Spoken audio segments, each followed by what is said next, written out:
Welcome to lesson 2 of Youth by Isaac Asimov. Today you're going to be learning about contrast and we're going to practice using inference. We'll be successful if we can use inference to work out information about the setting and the characters and can analyse the contrasting features of the characters. So let's get started. First off, we're going to be reading chapter 1. Now, I'm going to apologise for all the accents and the voices. I'm sure most of you are probably used to a better quality of acting and reading, but you're going to be stuck with my voice. You can, of course, just skip this and read it yourself. You've got the chapter in the file, so you can just skip this part of the video, read it, and then move on to the second video if you want. But here is the first chapter of Youth by Isaac Asimov. There was a spatter of pebbles against the window, and the youngster stirred in his sleep. Another, and he was awake. He sat up stiffly in bed. Seconds passed while he interpreted his strange surroundings.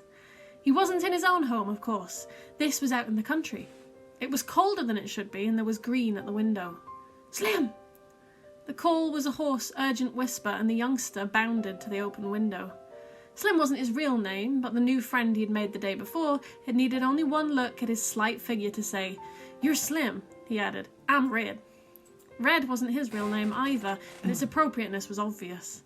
They were friends instantly, with the quick, unquestioning friendship of young ones not quite yet in adolescence, before even the first stains of adulthood began to make their appearance.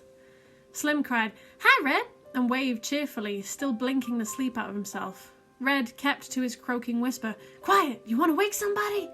Slim noticed all at once that the sun scarcely topped the low hills in the east, that the shadows were long and soft, and that the grass was wet. Slim said more softly, "What's the matter?" Red only waved for him to come out. Slim dressed quickly, gladly confining his morning wash to the momentary sprinkle of a little lukewarm water. He let the air dry the exposed portions of his body as he ran out, while bare skin grew wet against the dewy grass.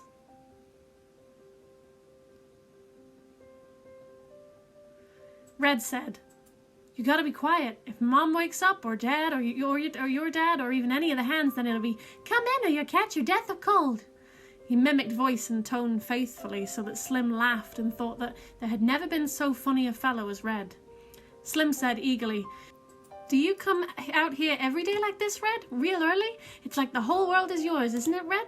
No one else around and all like that." He felt proud at being allowed entrance into this private world. Red stared at him sidelong. He said carelessly, "I've been up for hours. Didn't you hear it last night?" "Hear what?" "Thunder." "Was there a thunderstorm?" Slim never slept through a thunderstorm. "I guess not, but there was thunder. I heard it, and then I got to the window, and it wasn't raining. It was all stars, and the sky was just getting sort of almost grey. You know what I mean?" Slim had never seen it so, but he nodded. "So I just thought I'd go out," said Red. They walked along the grassy side of the concrete road that split the panorama right down the middle all the way down to where it vanished among the hills.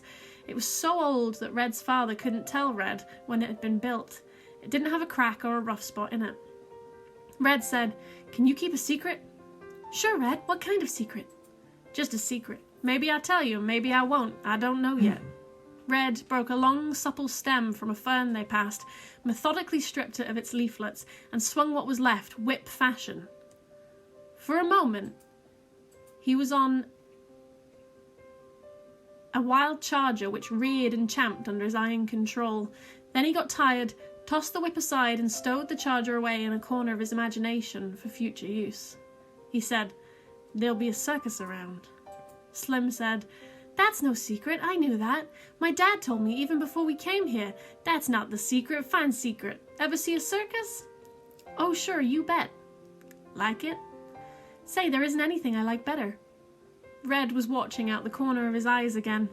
"Ever think you would like to be with a circus? I mean, for good?" Slim considered. "I guess not. I think I'll be an astronomer like my dad. I think he wants me to be." "Huh, astronomer," said Red. Slim felt the doors of the new private world closing on him, and astronomy became a thing of dead stars and black, empty space. He said placatingly, "A circus would be more fun." "You're just saying that." "No, I'm not. I mean it." Red grew argumentative. Suppose you had a chance to join the circus right now. What would you do? See? Red affected scornful laughter. Slim was stung. I'd join up. Go on. Try me. Red whirled at him strange and intense. You meant that? You want to go in with me? What do you mean? Slim stepped back a bit, surprised by the unexpected challenge. I've got something that can get us into the circus. Maybe someday we can even have a circus of our own. We could be the biggest circus fellows in the world. That's if you want to go in with me. Otherwise, well, I guess I can do it on my own. I just thought, let's give good old Slim a chance. The world was strange and glamorous, and Slim said, Sure thing, Red, I'm in. What is it, huh, Red? Tell me what it is. Figure it out. What's the most important thing in circuses? Slim thought desperately. He wanted to give the right answer. Finally, he said, Acrobats? Holy smokes, I wouldn't go 5 steps to look at acrobats. I don't know then. Animals, that's what. What's the best sideshow? Where are the biggest crowds? Even in the main rings, the best acts are animal acts. There was no doubt in Red's voice. Do you think so? Everyone thinks so. You ask anyone. Anyway, I found animals this morning. 2 of them. And you've got them? Sure, that's the secret. Are you telling? Of course not. Okay, I've got them in the barn. Do you want to see them? They were almost at the barn. Its huge open door black. Too black. They had been heading there all the time. Slim stopped in his tracks. He tried to make his words casual. Are they big? Would I fool with them if they were big? They can't hurt you. They're only about so long. I've got them in a cage. They were in the barn now, and Slim saw the large cage suspended from a hook in the roof. It was covered with stiff canvas. Red said, We used to have some birds there or something. Anyway, they can't get away from there. Come on, let's go up to the loft. They clambered up the wooden stairs, and Red hooked the cage towards them. Slim pointed and said, There's sort of a hole in the canvas. Red frowned. How'd that get there? He lifted the canvas, looked in, and said with relief, They're still there. The canvas appeared to be burned, worried Slim. You want to look or don't you? Slim nodded slowly. He wasn't sure he wanted to after all. They might be, but the canvas had been jerked off, and there they were. 2 of them. The way Red said, they were small and sort of disgusting looking. The animals moved quickly as the canvas lifted and were on the side towards the youngsters.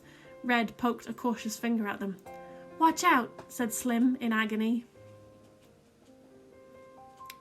They don't hurt you, said Red. Ever see anything like them? No. Can't you see how a circus would jump at a chance to have these? Maybe they're too small for a circus. Red looked annoyed. He let go the cage, which swung back and forth pendulum fashion. You're just trying to back out, aren't you? No, I'm not. It's just, they're not too small, don't worry. Right now I've only got one worry. What's that? Well, I've got to keep them till the circus comes, don't I? I got to figure out what to feed them meanwhile. The cage swung, and the little trapped creatures clung to its bars, gesturing at the youngsters with queer, quick motions, almost as though they were intelligent. Right, there is now going to be a second video that you're going to have to click on to get your tasks associated with this. It might be a good idea to have the story and read through it one more time, or you can watch through it again, but you're now going to go to the next video for the tasks that you have to complete. Okay, so once you're done here, click on that and you can get started.